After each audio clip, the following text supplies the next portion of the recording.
Welcome to Prophecy Countdown. I'm Pastor Ken, and welcome to today's update. Today's message is number 445, The Visible Return of Jesus Christ.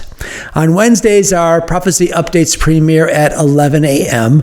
on multiple audio and visual channels. And then on Sundays, our prophecy updates premiere at 1 p.m.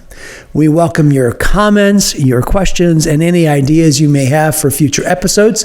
Our Gmail address is prophecycountdownpodcast@gmail.com, and I respond to each one of those inquiries personally. So let's get into today's teaching, number 445, the visible return of Jesus Christ. So as we begin this update on Prophecy Countdown Podcast, we'll be continuing the discussion in the Gospel of Matthew chapter 24 as Jesus continues to answer questions about his second coming. I want to begin, however, talking about a common experience we all share, especially living in the Sunshine State. We live in Florida, and Florida has earned the title of the lightning capital of the world, and I can tell you, living here, it's for a good reason. It's a phenomenon that mesmerizes us. It really does. It illuminates the sky. Lightning has brilliant flashes, a powerful thunder that follows it. There's something awe-inspiring about a lightning storm. I think that's true for young and old alike.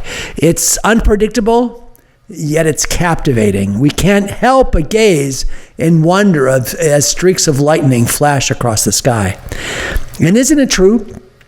Many of us could say that we've woken up in the middle of the night because of a sudden bolt of lightning. It wakes us even from a deep sleep. It serves as a powerful reminder of nature's might. People will talk about how they see the flashes illuminating their rooms, or how the sound reverberates in their homes. Lightning is visible. And I think because it's visible and it has this loud boom with it, it captures our attention. It demands our focus. It stirs something deep within us. Now, this concept of visibility, of the visible lightning, is incredibly significant, especially when we consider the words of Jesus today in our verses in Matthew chapter 24, verses 26 through 28. Jesus references lightning in relationship to his second coming. Just as we cannot ignore a storm that lights up the night sky, so too the return of Jesus Christ will be unmistakable, and it will be visible to all. So as we dive deeper in today's topic, and again, I call it the visible return of Jesus Christ, we'll explore how this parallels the lightning and Christ's return, and how they both illuminate the certainty of Jesus' second coming. So let's take a look at the scripture for today, and I'm going to include 3 verses we actually talked about last week. And so we'll start at verse 23 in chapter 24 of Matthew. Jesus says, "Then if anyone says to you, 'Look, here is the Christ,' or 'There,' do not believe it. For false Christs and false prophets will arise and show great signs and wonders to deceive, if possible, even the elect. See, I have told you beforehand. Therefore, if they say to you, 'Look, he's in the desert,' do not go out. Or 'Look, he's in the inner room,' do not believe it. For as the lightning comes from the east and flashes to the west, so also will the coming of the Son of Man be. For wherever the carcass is, there the eagles will be gathered together." Now, I included the previous verses 23 through 25, because just last week we took a look at what Jesus had to say about false Christs and the false prophet. And remember, we spent some time talking about the signs and wonders that will accompany the deception of the end times. Notice that in these verses, Jesus warns us about the presence of false Christs and the temptation to go look for him. Jesus says, "Look, he's in the desert. Do not go out." Or, "Look, he's in the inner room. Do not believe it." So this is a reminder. It's a cautionary note that Jesus says. It calls for discernment in an age that's actually filled with confusion and deception. So as we move on to verses 23 through 26, Jesus is clarifying this essential truth. When he returns, there will be no mistaking it. No mistaking it. He uses this powerful imagery of lightning flashing in the sky to illustrate the unmistakable nature of his second coming.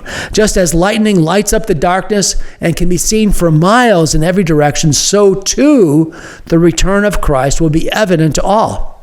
He says it will be as clear as the distance is from the east to the west, an immeasurable expanse that signifies how truly visible this second coming, this event will be. This serves as a profound assurance for us. The second coming of Christ will not be secretive, nor will it be whispered about in hushed corners. It will be global. It'll be a revelation that's unmistakable and known to everyone. And when lightning strikes, often people's hearts are filled with fear as a reminder of nature's power. Yet, for the believer, the second coming of Christ is actually far different. It's a moment of welcome anticipation. In that day, Israel will be fully restored as a nation. The boundaries of the promised land, as foretold, will extend from the Euphrates River all the way to the Nile River. This encompasses a territory God originally designated for his people that is far beyond the present borders of modern-day Israel. The expansive promise is a testament to God's faithfulness and his sovereignty over his covenant with the nation of Israel. Moreover, the prophecies declare that all the nations will flock to Jerusalem to hear of the Lord. Scriptures such as Isaiah chapter 2 speak of a time when the mountain of the Lord's house will be established on the highest mountain, and all nations will stream to it, longing to learn its ways. This global pilgrimage of Jerusalem symbolizes a unifying moment in history where the world recognized the sovereignty of Jesus Christ as Lord of Lords and King of Kings. Now, the Bible describes a millennial period, a period of 1,000 years, where Jesus will establish his kingdom on earth, and he reigns in righteousness, and there will be peace. The saints, those who have been faithfully following Christ, will reign alongside him, fulfilling the promise of co-reigning with the Lord. This time will be marked by justice, by prosperity, and spiritual fulfillments. All of the prophecies of the Old Testament come to fruition, demonstrating the heart of God for his people. Now, there are many that tremble at the thought of the Lord's return, but we who have placed our trust in him should embrace it with open arms, filled with joyful expectations. So let me spend a couple of minutes on what we encounter today, which is a common misunderstanding. Perhaps you've heard the term secret rapture. And you've heard some mention of this secret rapture, and it's actually what you're hearing is a pejorative.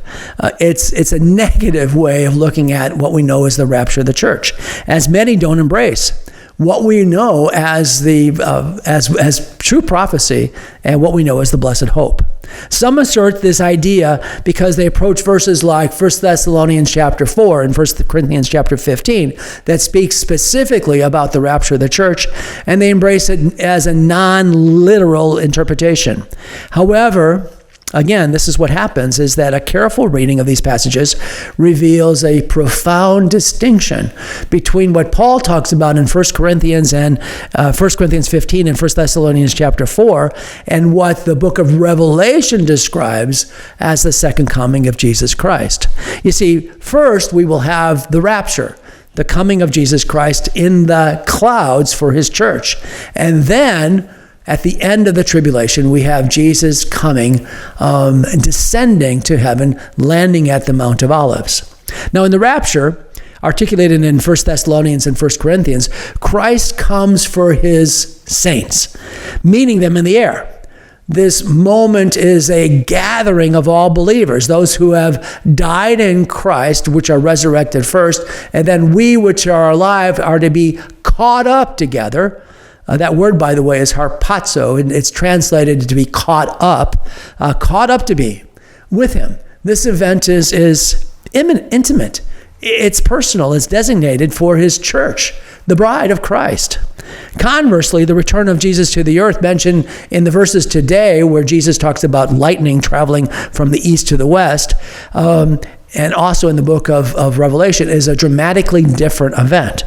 In the second coming, the second event, Christ descends with his saints to establish his kingdom, and that happens on the Mount of Olives in Israel, bringing judgment and restoration to the world. He comes with authority and with great power, visibly impacting the earth and all of its inhabitants. Now, understanding these distinct events help us clarify the prophetic timeline that God has given us through prophecy. The 7 years of tribulation that follow the rapture of the church aren't meant for the church, aren't meant for the present-day believers. Instead, they serve the purpose of God bringing salvation to the Jewish nation. In Daniel chapter 9, God promises 70 weeks. Now, we've gone into that study before. 70 weeks is actually 70 weeks of years, meaning 490 years, and it has all special events associated with Israel. Now, interestingly, and if you can do the study on this, the final 7 years of this timeline have been put on hold. They're waited. This hold period is the age of grace. It's the age of the church. It's a period characterized by God's mercy and the expansion of the gospel to every nation. That's what the Great Commission was all about, is taking the gospel to all of the nations during the age of grace, so that ultimately God's kingdom will include many, many Gentiles. This great age of grace will come at an end with the rapture of the church, after which God will resume his plan for Israel during the 7 years of the tribulation. Now, as we wrap up our discussion on this visible return of Jesus Christ today, it's essential to recognize the profound implications of his coming. Just as he ascended into heaven with great majesty, the promise remains that he will return in the same manner. That's actually what it says in Acts chapter 1. Acts chapter 1, the angel is there, and the angel sees the disciples gazing into heaven. And the angelic messengers assured them that Jesus would indeed come back visibly, returning in glory in the same way that they saw him ascending. I want to finish up by looking at this very last verse, verse 28. A lot of people pass over it, and they have difficulty with it. I'll read it for you. It says, "For wherever the carcass is, there will be the eagles, and they will be gathered together." Now, at first glance, this verse seems somewhat out of place amidst the powerful themes of the second coming and the visible return of Jesus Christ as lightning. However, upon closer examination, it actually reveals a deeper and actually a simple meaning. When we compare this verse 28 with Ezekiel chapter 37, we see a striking parallel. In Ezekiel's prophetic vision, the dry bones are gathered together in a valley. Essentially, they are dry, they are lifeless, they are scattered, and they represent, according to the angel, the house of Israel. However, when the prophet spoke as commanded by God, those bones were infused with life. This imagery conveys a powerful message of restoration and the revival of Israel. In essence, verse 28, this verse on the wherever the carcass is, there the eagles will be gathered, is a stark reminder that the events and the consequences that follow Jesus' return is exactly this. It's the restoration of Israel. It denotes a sense of inevitability concerning significant events that are sure to follow the coming of the Lord. You see, my friends, the second coming of Jesus Christ is not the end. It is, however, the fulfillment. After Jesus' second coming, Jesus will reign for 1,000 years. And this promise of his coming reminds us to be aware of our own spiritual condition. It's urging us. Anytime we think about the second coming, it should urge us to reflect on our readiness for his return and the ultimate transformation it will bring to the earth. Jesus is coming, my friends. Jesus said his coming will be like lightning that lights up the eastern sky. It's time. It is time to get ready. Nearly every day, it's common to see, read, or hear something about the end of the world, the apocalypse, or end times. Author and pastor Kenneth Baer's The Apocalypse and Coming Kingdom zooms in and breaks down biblical prophecy as it relates to Jesus' imminent return and the coming 7-year period, including the Great Tribulation. Available in both paperback and Kindle versions. Get your copy on Amazon or at Barnes & Noble and select Christian bookstores. The title again is The Apocalypse and Coming Kingdom. You can also find it listed by author Kenneth Baer. Get your copy today.